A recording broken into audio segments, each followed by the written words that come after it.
Masuk ke configure terminalnya, lalu kita nyatakan line virtual terminal port 0 sampai 15. Ini artinya dari ada 0, 1, 2, 3, 4, sampai 15. Total ada 16. VTY ini dipakainya nanti pakai remote telnet. Jadi kita nyatakan transport input telnet. Telnet itu tidak dienkripsi. Dan password, contoh password. Nyatakan aktif dengan login. Lalu aktifkan loggingnya. Logging ini pendataannya. Kalau tidak ada aktivitas, timeout-nya dalam 30 detik. Ya, ini opsional. Sorry, 30 menit. Nilai defaultnya 10 menit. Kalau nggak ada aktivitas, otomatis keluar. Nah, nanti dari sisi kliennya, itu bisa perintah telnet. 192.168.10.3 misalnya. Untuk keluar pakai exit. Jadi, nanti kalau kita perlu, kita akan bisa mengontrol si switch dari jarak jauh. Ini saya lakukan secara cepat saja. Saya tambahkan switch-nya. Saya tambahkan end device-nya. Routernya saya tidak tambahkan lagi. Saya tambahkan kabelnya. Lalu di PC saya kasih IP. Sama seperti yang tadi dikonfigurasikan oleh Fahri. 168.10.11 ya. 192.168.10.1 nanti ke gateway. Oke. Nah, di switch-nya, ini saya percepat waktunya biar cepat hijau, ada di sini. Di switch-nya, saya berikan perintah ini. Enable, sorry, layar saya yang belum cukup besar.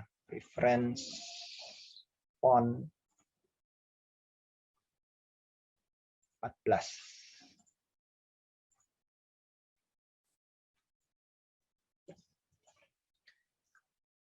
Configure terminal. Ya. Sesudah itu saya berikan IP-nya. IP-nya itu adalah 10.3. Interface VLAN 1. IP address 192.168.10.3. Subnet mask 255.255.255.0. No shutdown. Oke, sekarang udah nyala si switch. Saya bisa buktikan, saya bisa ping ke CPC. Do ping 192.168.10.11. Ini alamat IP-nya CPC. Saya ping dulu. Berhasil ya? Nah, ceritanya CPC mau ngontrol si switch dari jarak jauh pakai IP dengan protokol telnet. Maka saya aktifkan si line virtual terminalnya. Saya exit dulu, ada di global configuration mode, ketik line spasi VTY spasi 0 spasi 15. Kalau switch Cisco yang lebih lama, perangkat yang jadul hanya mendukung sampai nomor 5, VTY 0 sampai 5. Kalau yang ini lebih baru 0 sampai 15. Transport input telnet, pakai protokol telnet artinya. Password contoh pas, bisa diganti contoh pas dengan apapun yang diinginkan. Aktifkan dengan login. Lalu logging sinkronus ini untuk menghentikan pesan output muncul ke layar saat kita mengetik. Kronos. Dan kita nyatakan execute timeout-nya 30 menit. Mau lebih kecil tidak apa-apa. Defaultnya 10. Sesudah diberikan perintah ini, sekarang kita bisa ngontrol si switch dari si PC pakai protokol telnet. Jadi saya buka PC-nya, saya buka command prompt, ini command prompt-nya Windows sama. Saya ketik saya contohkan dulu ping ya, ping ke 192.168.10.3 si switch. Ada reply, artinya sudah bisa komunikasi. Baru saya coba telnet. Telnet ke 192.168.10.3. Terbuka. Passwordnya tadi contoh P besar ASS. Enter. Masuk ke switch. Jadi para network administrator sebenarnya hanya mengkonfigurasikan awal berdekatan dengan perangkatnya itu di kondisi paling awal saat router itu baru dipasang atau baru di reset. Karena masuk ke ruang data center yang dingin dan pengkabelnya banyak gitu ya. Itu posisi dekatnya pakai kabel konsol hanya di awal saja. Selanjutnya, kalau sudah diberikan IP, dikontrol lewat jarak jauh pakai telnet seperti ini, saya bisa kasih perintah apapun, enable gitu ya. Karena ini belum ada passwordnya, dia nggak ngizinin. Karena tadi kan di switch belum saya setting passwordnya. Jadi paling awal memang harus dikonfigurasi. Saya lanjut di sini. Exit, configure terminal. Saya enable dulu. Enable secret mau tahu aja.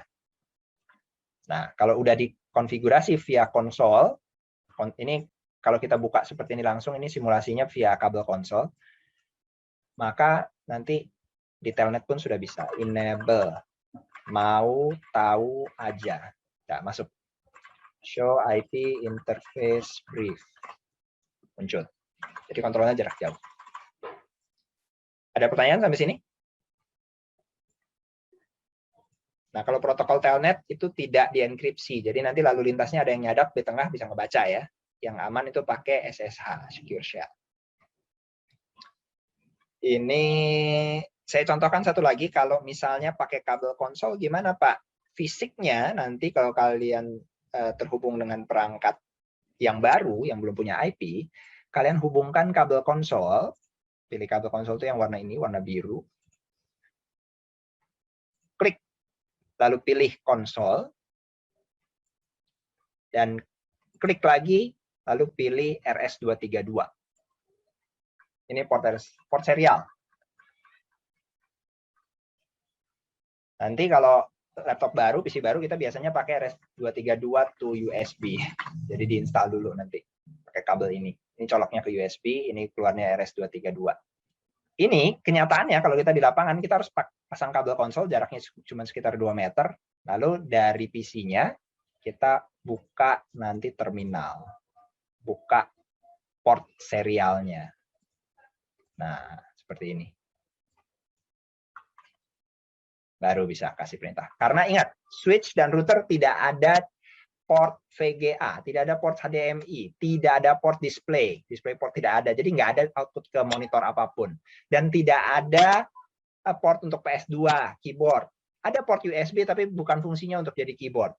Karena kita ngontrolnya via kabel konsol, itu yang disebut dengan jalur out of band, dan yang in band, dengan tadi contohnya pakai telnet atau SSH.